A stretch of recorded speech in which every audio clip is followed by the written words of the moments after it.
Hey friends, Mikester here, your humble servant, and we are doing our occasional segment called Pause for the Cause.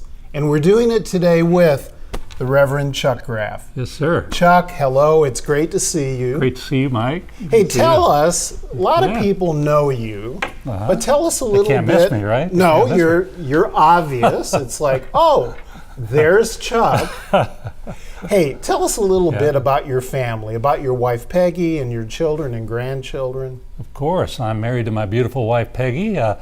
We met in Lincoln, Nebraska, where we were both serving a church. She was coming in to substitute organ playing there and teaching in an elementary school at that time. And so we met and started dating, and we were married there in Lincoln. And then she wanted to go on to study at SMU in Perkins, so we came to Dallas for a couple of years for her to get her master's degree. And then we've been serving here now in Texas for about 20 years.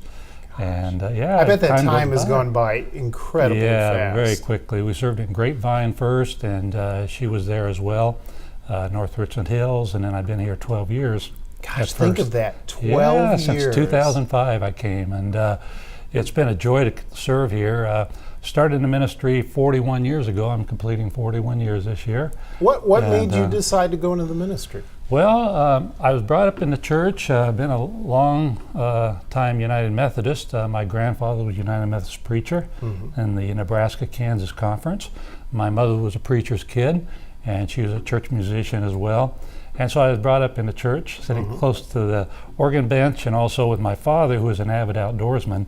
He was an avid hunter and fisherman, and he ran his own insurance agency in our small town.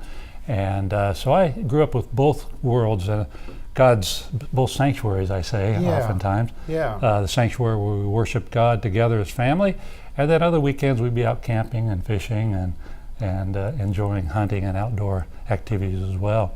Went on to seminary. Well, actually, before I went to seminary, I taught for 5 years in Laredo, Texas. The only thing I knew about that at the time was the Streets of Laredo, the song, when I went. But I learned a lot more when I was there. I bet that was an incredible experience. It was. Surrounded by great people. Yeah, right out of college, doing mission work, learning Spanish. That's why I learned my Spanish. Taking conversational Spanish at night and teaching high school kids. And loved teaching, but I felt a call to ministry during that time and went to seminary in your alma mater. That's right. Iliff. The Iliff School of Theology. We're both products. I don't think we have a fight song, and I'm not sure that there's a mascot, but beyond that, it was a great experience. Yes. Hey, you mentioned your father, and I think that's significant because you talked about that he instilled in you that love of the outdoors and of hunting and fishing and things like that.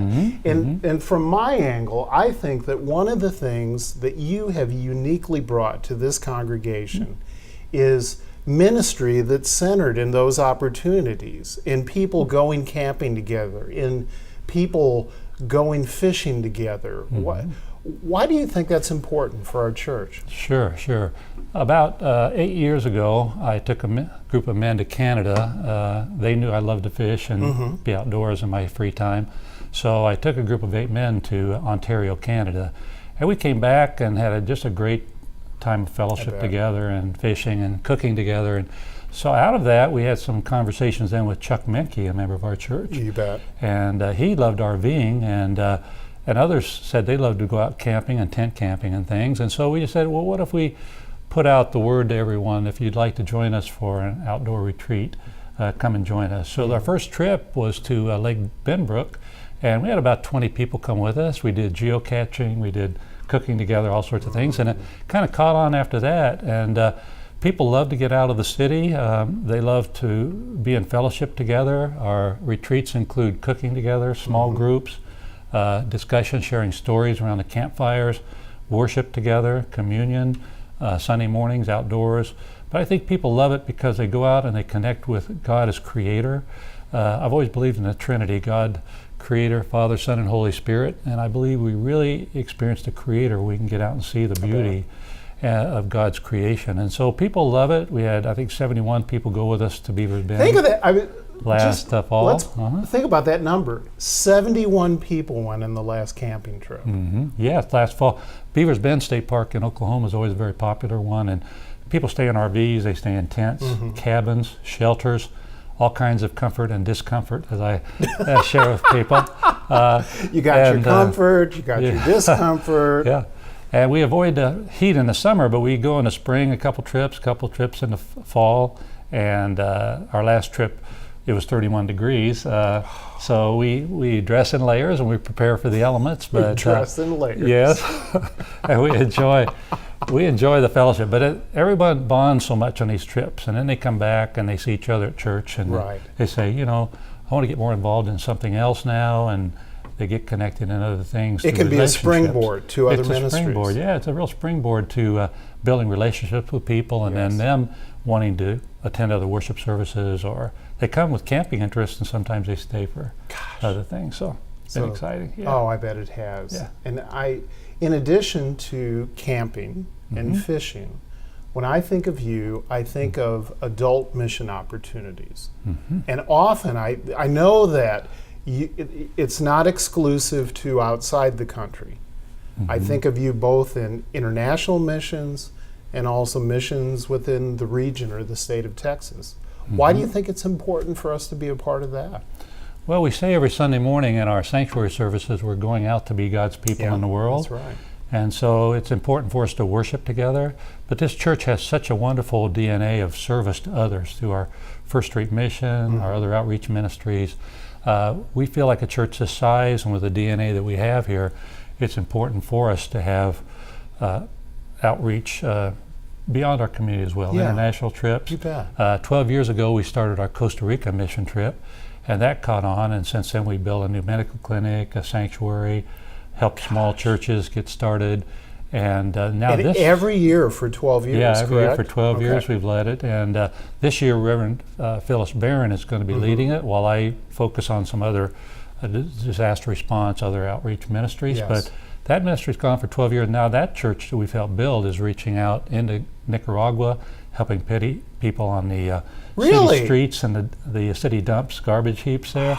Helping them to find work and feeding school children. Is that kind of a pay it forward thing, do you think? Pay it forward, I think so, because people there now have a passion to go out and serve others, and so they're starting a satellite church and they're going up into help others, and they have a real passion for that. But just amazing. But this church, mission and outreach is so important. We have our trip to Costa Rica. We support the children in Kenya through the Kenya Endeavor, and that's uniforms and tuition for the children. And disaster response has been a key role for us too here at the church. When Katrina and Rita hit, people started coming to us instead of us going to them, and we felt a need not only to train people to go out and serve others, but to be prepared if we have any disasters here. Yes. Like the tornado that hit close to the church even and impacted our own community. So we started our disaster response ministry. We have about 50 people trained now who are ready to go out. Again, the significance of that number. 50 people have gone through basically an all-day Saturday training for that, right? That's correct. All-day training, and they get qualified then to go out as official UMCOR disaster response members, and they get a badge and a t-shirt that says they're official. And they can go out like we did to Canton, Texas when the tornado hit, and we did cleanup there around that area.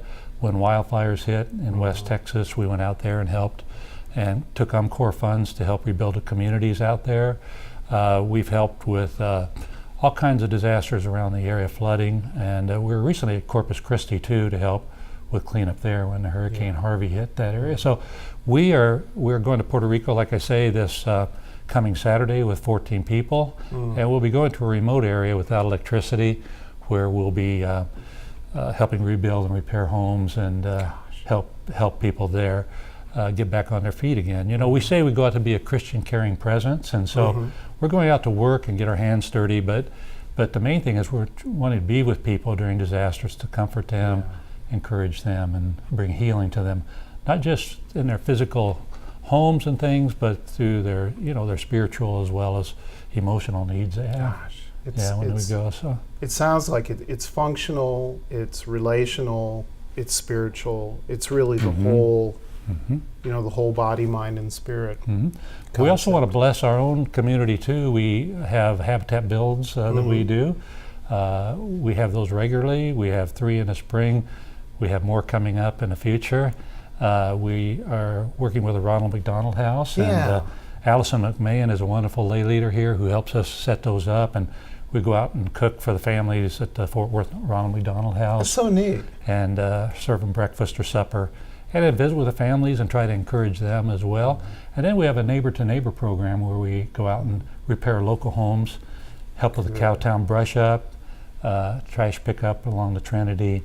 We try to be out there to bless our own community as well as our region, our conference, and internationally as well, the big picture. So I love doing it because it's always been a passion of mine. And it shows. I mean, you talk about it, you've got this huge smile on your face, and your eyes are gleaming. I mean, you can tell. And you've said that here, this church, First United Methodist Church of Fort Worth, this has probably been your favorite place to serve. Yeah, I've served many churches, and the people all along, my very first church, people loved me and nurtured me into the ministry, our very first experiences and all the services along. And the churches I've served here have been wonderful. At Grapevine, I had a great experience there in North Richland Hills, but I love First Church because I've stayed here so long because I just love the focus of our church, the outreach, and people's giving to our ministries and our programs help us to have these ministries. If it wasn't for you folks out there giving and supporting them through your leadership and your gifts, we wouldn't be able to go out and take our trailer and do disaster response and help families and go to Costa Rica and Kenya and other places. But it's your gifts that make this possible, and we can't thank you enough for that. Your support for me and Peggy over the years.